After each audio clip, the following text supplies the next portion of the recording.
Todd Young Online presents Young Tales. Tales for the young and the young at heart. Today's story, Episode 5, The Fairy's Promise. From Carlo Collodi's The Adventures of Pinocchio.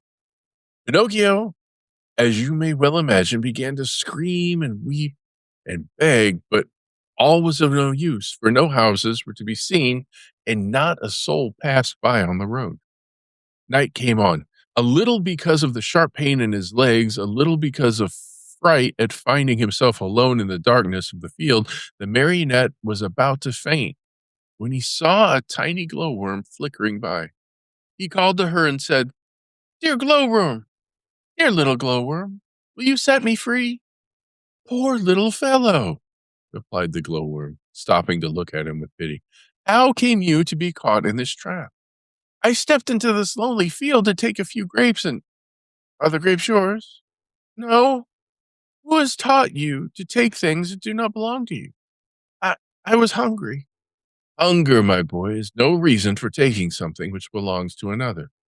It's true, cried Pinocchio in tears. "I won't do it again." Just then the conversation was interrupted by approaching footsteps. It was the owner of the field who was coming on tiptoes to see if, by chance, he had caught the weasels which had been eating his chicken. Great was his surprise when, on holding up his lantern, he saw that, instead of a weasel, he had caught a boy. "Ah, you little thief," said the farmer in an angry voice. "So you are the one who steals my chickens." Not I, no, cried Pinocchio, sobbing bitterly. I came here only to take a very few grapes." "He who steals grapes may very easily steal chickens also. Take my word for it, I'll give you a lesson that you'll remember for a long while." He opened the trap, grabbed the marionette by the collar, and carried him to the house as if he were a puppy. When he reached the yard in front of the house, he flung him to the ground, put his foot on his neck, and said to him roughly, "It is late now, and it's time for bed. So tomorrow we'll settle matters. In the meantime, since my watchdog died today, you may take his place and guard my hen house." No sooner said than done. He slipped a dog collar around Pinocchio's neck and tightened it so that it would not come off. A long iron chain was tied to the collar. The other end of the chain was nailed to the wall. "If tonight it should happen to rain," said the farmer, "you can sleep in that little doghouse nearby, where you will find plenty of straw for a soft bed. It had been Melampo's bed for 3 years. It will be good enough for you. And if, by any chance, any thieves should come by, be sure to bark." After this last warning, the farmer went into the house and closed the door and barked. Poor Pinocchio huddled close to the doghouse, more dead than alive from cold, hunger, and fright. Now and again he pulled and tugged at the collar, which nearly choked him, and cried out in a weak voice, "I deserve it, yes, I deserve it. I have been nothing but a truant and a vagabond. I have never obeyed anyone, and I have always done as I pleased. If I were only like so many others, and had studied and worked and stayed with my poor old father, I should not find myself here now, in this field and in the darkness, taking the place of a farmer's watchdog. Oh, if I could start all over again. But what is done can't be undone, and I must be patient." After this little sermon to himself, which came from the very depths of his heart, Pinocchio went into the doghouse and fell asleep. Even though a boy may be very unhappy, he very seldom loses sleep over his worries. The marionette, being no exception to this rule, slept on peacefully for a few hours till well along toward midnight, when he was awakened by strange whisperings and stealthy sounds coming from the yard. He stuck his nose out of the doghouse and saw 4 slender, hairy animals. They were weasels, small animals very fond of both eggs and chickens. One of them left her companions and, going to the door of the doghouse, said in a sweet voice, "Good evening, Melampo." "My name is not Melampo," answered Pinocchio. "Who are you, then?" "I am Pinocchio." "What are you doing here?" "I am the watchdog." "But where is Melampo? Where is the old dog who used to live in this house?" "He died this morning." "Died? Poor beast, you were so good. Still, judging by your face, I think you too are a good-natured dog. I beg your pardon, I am not a dog. What are you then? I am a marionette. Are you taking the place of the watchdog? I am sorry to say that I am. I'm being punished. Well, I shall make the same terms with you that we had with the dead Melampo.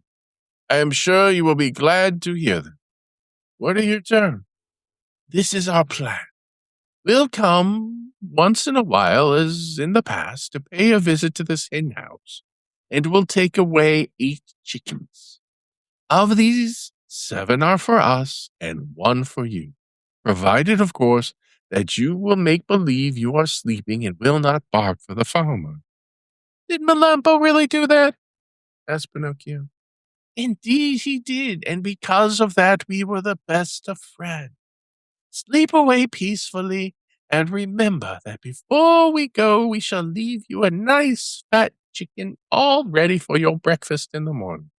Is that understood?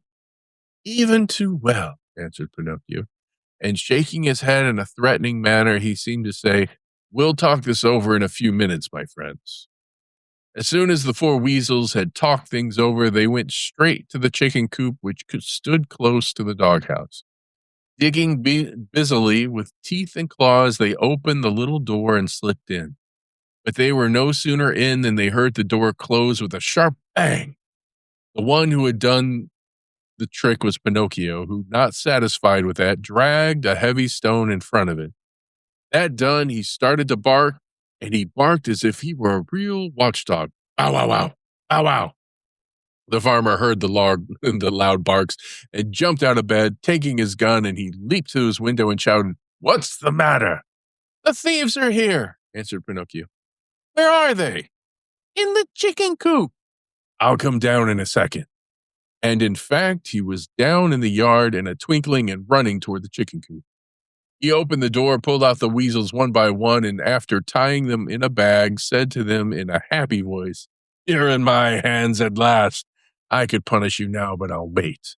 In the morning you may come with me to the inn, and there you'll make a fine dinner for some hungry mortal. It is really too great an honor for you, one you do not deserve, but as you see, I am really a very kind and generous man, and I am going to do this for you. Then he went up to Pinocchio and began to pet and caress him. How did you ever find them out so quickly? And to think that Melampo, my faithful Melampo, never saw them in all these years. The marionette could have told, then and there, all he knew about the shameful contract between the dog and the weasels. But thinking of the dead dog, he said to himself, Melampo is dead. What's the use of accusing him? The dead are gone and they cannot defend themselves. The best thing to do is to leave them in peace. Were you awake or asleep when they came? Continued the farmer. I was asleep, answered Pinocchio, but they awakened me with their whisperings. One of them even came to the door of the doghouse and said to me, If you promise not to bark, we'll make you a present of one of the chickens for your breakfast. Did you hear that? They had the audacity to make such a proposition as to me. For you must know that even I am a very wicked marionette, full of faults, still I never have been, nor shall I ever be bribed. Fine boy, cried the farmer, slapping him on the shoulder in a friendly way. You ought to be proud of yourself. And to show you what I think of you, you are free from this instant. And he slipped the dog collar from his neck. As soon as Pinocchio no longer felt the shameful weight of the dog collar around his neck, he started to run across the fields and meadows, and he never stopped till he came to the main road that was to take him to the fairy's house. When he reached it, he looked into the valley far below him, and there he saw the wood where, unluckily, he had met the fox and the cat, and the tall oak tree where he had been hanged. But though he searched far and near, he could not see the house where the fairy with the azure hair lived. He became terribly frightened, and running as fast as he could, and finally came to the spot where it had once stood, the little house was no longer there. In its place lay a small marble slab which bore this sad inscription, Here lies the lovely fairy with azure hair. who died by grief when abandoned by her little brother Pinocchio. The poor marionette was heartbroken at reading these words. He fell to the ground and, covering the cold marble with kisses, burst into bitter tears. He cried all night, and dawn found him still there, though his tears had dried and only hard, dry sobs shook his wooden frame. But these were so loud that they could be heard by the faraway hills. As he sobbed, he said to himself, "Oh, oh, my fairy, my dear, dear fairy, why did you die? Why did I not die, who am so bad instead of you who are so good? And my father, where can he be? Please, dear fairy, tell me where he is, and I shall never, never leave him again. You are not really dead, are you? If you love me, you will come back alive as before. Don't you feel sorry for me? I'm so lonely. If the two assassins come, they'll hang me again from the giant oak tree, and I really will die this time. What shall I do alone in the world? Not now that you are dead and my father is lost. Where shall I eat? Where shall I sleep? Who will make my new clothes? Oh, I want to die. Yes, I want to die. Oh, poor Pinocchio. He even tried to tear his hair, but as it was only painted on his wooden head, he could not even pull it. Just then, a large pigeon flew far above him. Seeing the marionette, he cried to him, "Tell me, little boy, what are you doing here? Can't you see I'm crying?" said Pinocchio, lifting his head toward the voice and rubbing his eyes with his sleeve. "Tell me," asked the pigeon, "do you by chance know of a marionette, Pinocchio by name?" "Pinocchio? Did you say Pinocchio?" replied the marionette, jumping to his feet. "Why, I am Pinocchio." At this answer, the pigeon flew swiftly down to the earth. He was much larger than a turkey. "Then you also know Geppetto?" "Do I know him? He's my father, my poor dear father. Has he perhaps spoken to you of me? Will you take me to him? Is he still alive? Answer me, please. Is he still alive?" I left him 3 days ago on the shore of a large sea." What was he doing?" "He was building a little boat with which to cross the ocean. For the last 4 months, that poor man has been wandering around Europe looking for you. Not having found you yet, he has made up his mind to look for you in the New World, far across the ocean." How far is it from here to shore?" asked Pinocchio anxiously. More than 50 miles." 50 miles? Oh, dear pigeon, how I wish I had your wings. If you want to come, I'll take you with me." "Ow! Astride my back. Are you very heavy?" "Heavy? Not at all. I'm only a feather." "Very well."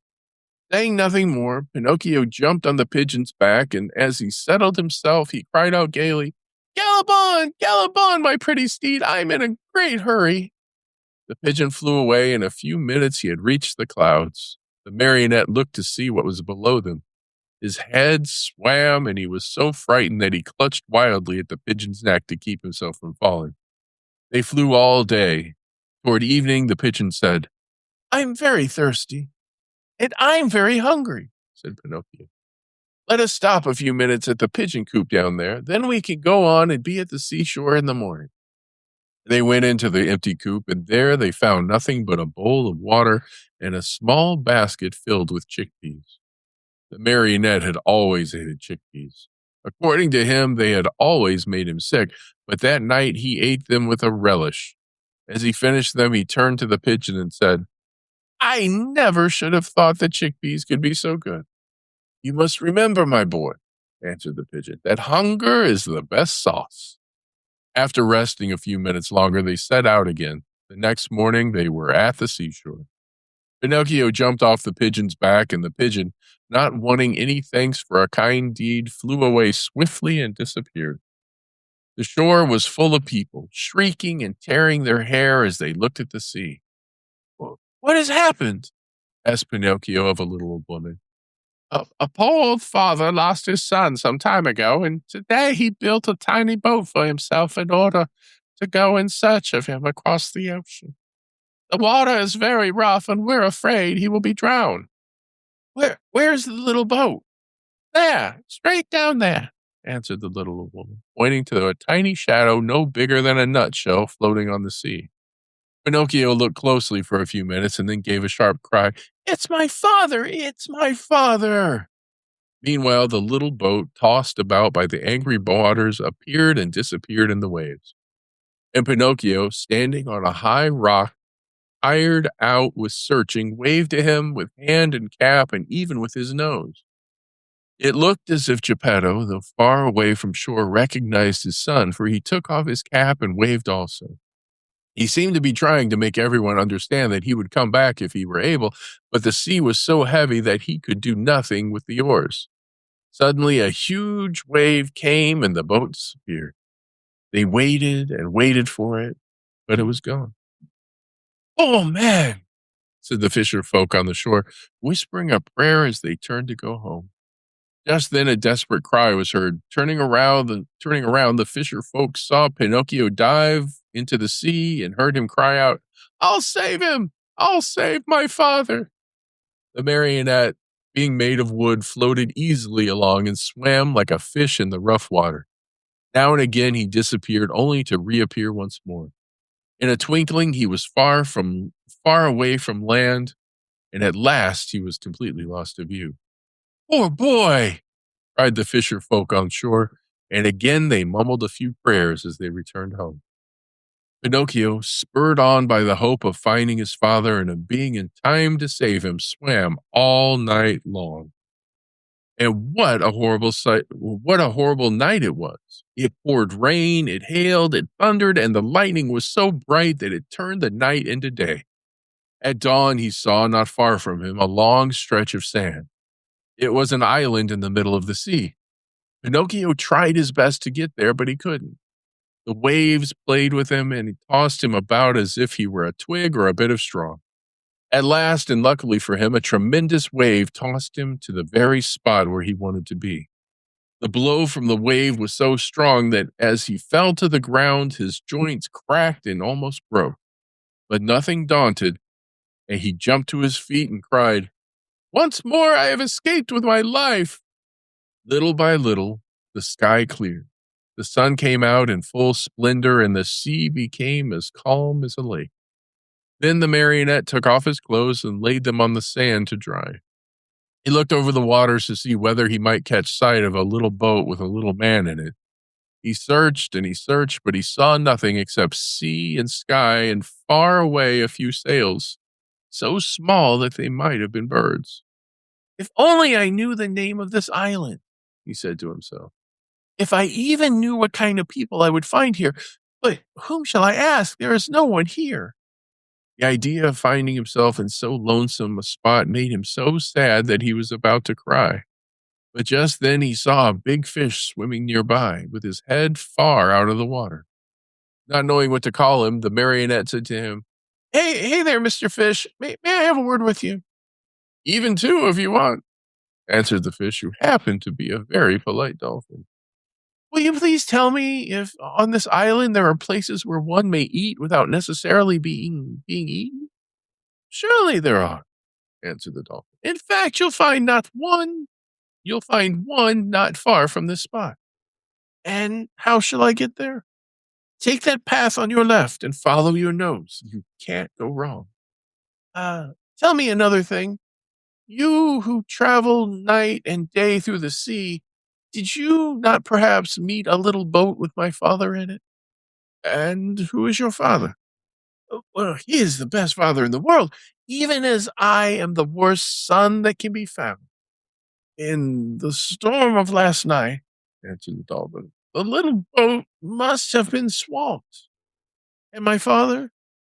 By this time he must have been swallowed by that terrible shark, which for the last few days has been bringing terror to these waters." "Is the shark very big?" asked Pinocchio. He's beginning to tremble with fright. "Is he big?" replied the dolphin. "Just to give you an idea of his size, let me tell you that he is larger than a 5-story building, and that he has a mouth so big and so deep that a whole train and engine could easily fit into it." "Mother mine!" cried the marionette. Scared to death and dressing himself as fast as he could, he turned to the dolphin and said, "Farewell, Mr. Fish. Pardon the bother, and many thanks for your kindness." This said, he took the path at so swift a gait that he seemed to fly, and at every small sound he heard, he turned in fear to see whether the terrible shark, 5 stories high and with a train in his mouth, was following him.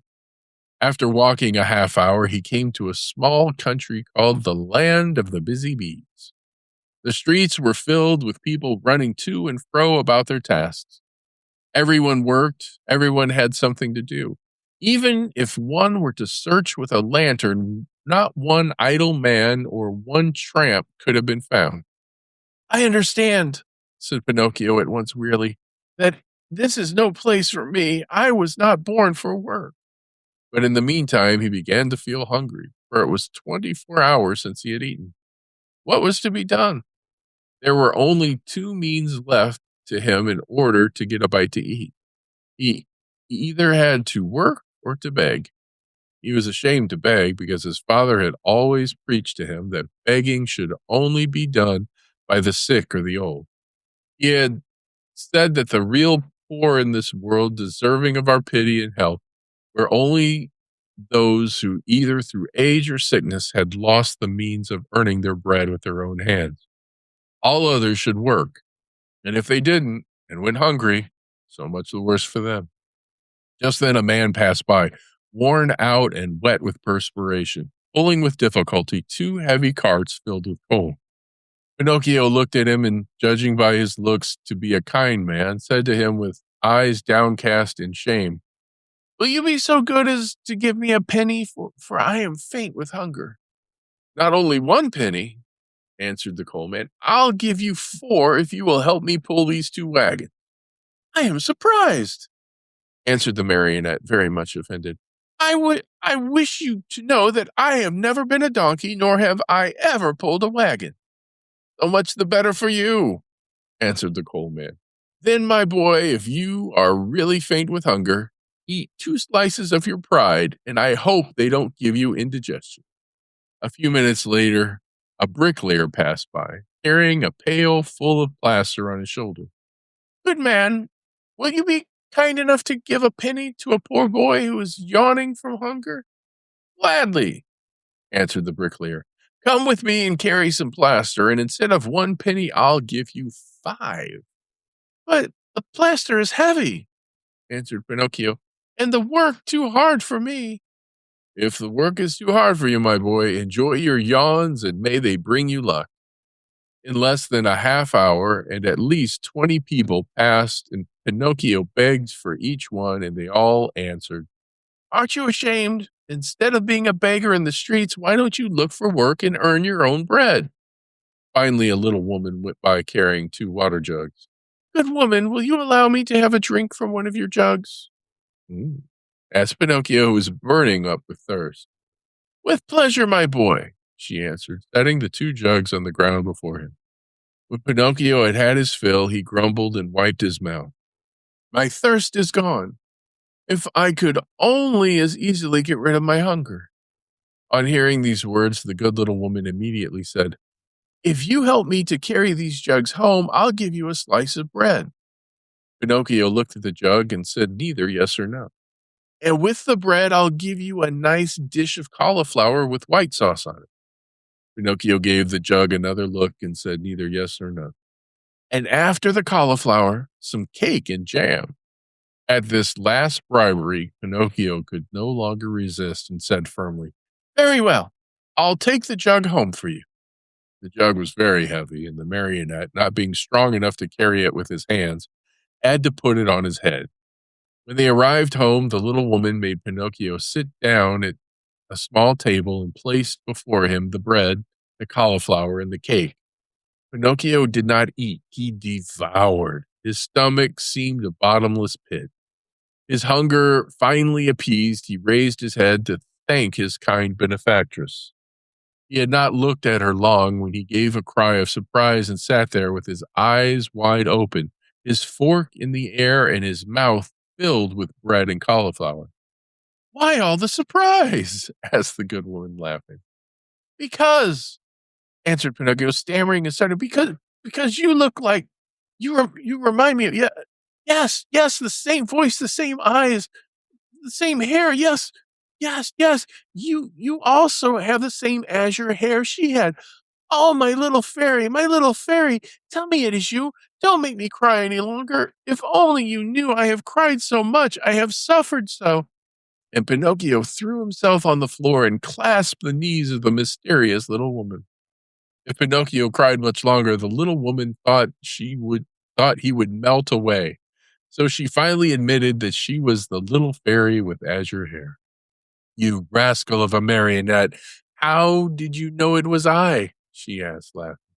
My love for you told me who you were. Do you remember when you left me when I was a little girl, and now you find me a grown woman? I am so old, I could almost be your mother. I am very glad of that, for then I can call you mother instead of sister. And for a long time, I have wanted a mother just like other boys. But how did you grow so quickly? That's a secret. Tell it to me. I also want to grow a little. Look at me. I have never grown higher than a penny's worth of cheese. But you can't grow, answered the fairy. Why not? Because marionettes never grow. They are born marionettes, they live marionettes, and they die marionettes. Oh, I, I am tired of always being a marionette, cried Pinocchio disgustedly. It's about time for me to grow into a man as everyone else does. And you will if you deserve it. Really? What can I do to deserve it? It's a very simple matter. Try to act like a well-behaved child. Don't you think I do? Far from it. Good boys are obedient, and you, on the contrary, and I never obey. Good boys love study and work, but you and I, on the contrary, am a lazy fellow and a tramp all year round. Good boys always tell the truth, and I always tell lies. Good boys go gladly to school, and I get sick if I go to school. From now on, I'll be different. Do you promise? I promise. I want to become a good boy and be a comfort to my father. Where is my poor father now? I do not know. Will I ever be lucky enough to find him and embrace him once more? I think so. Indeed, I am sure. At this answer, Pinocchio's happiness was very great. He grasped the fairy's hands and kissed them so hard that it looked as if he had lost his head. And lifting his face, he looked at her lovingly and asked, Tell me, little mother, it isn't true that you are dead, is it? It doesn't seem so, answered the fairy, smiling. If you only knew how I suffered and how I wept when I read, Here lies. I know it, and for that I have forgiven. The depth of your sorrow made me see that you have a kind heart. There is always hope for boys with hearts such as yours, though they may often be very mischievous. This is the reason that I have come so far to look for you. From now on, I'll be your own little mother. Oh, how lovely! Cried Pinocchio, jumping with joy. You will obey me always and do as I wish? Gladly, very gladly, more than gladly. Beginning tomorrow, said the fairy, you'll go to school every day. Pinocchio's face fell a little. Then you will choose the trade you like best. Pinocchio became more serious. What are you mumbling to yourself? Asked the fairy. I was just saying, whined the marionette, and that it seems too late for me to go to school now. No, indeed. Remember, it is never too late to learn. But I don't want either trade or profession. Why? Because work wearies me. My dear boy, said the fairy, people who speak as you do usually end their days either in a prison or in a hospital. A man, remember, whether rich or poor, should do something in this world. No one can find happiness without work. Woe betide the lazy fellow. Laziness is a serious illness, and one must cure it immediately. Yes, even from early childhood. If not, it will kill you in the end. These words touched Pinocchio's heart. He lifted his eyes to his fairy and said seriously, I'll work, I'll study, I'll do all you tell me. After all, the life of a marionette has grown very tiresome to me, and I want to become a boy, no matter how hard it is. You promise that, do you not? Yes, I promise. And now it is up to you. And here's where we're in for today. Young Tales is produced and narrated by Todd Young from Todd Young Online. If you enjoyed this, please like and subscribe and join us next time for another story. Thank you for your support.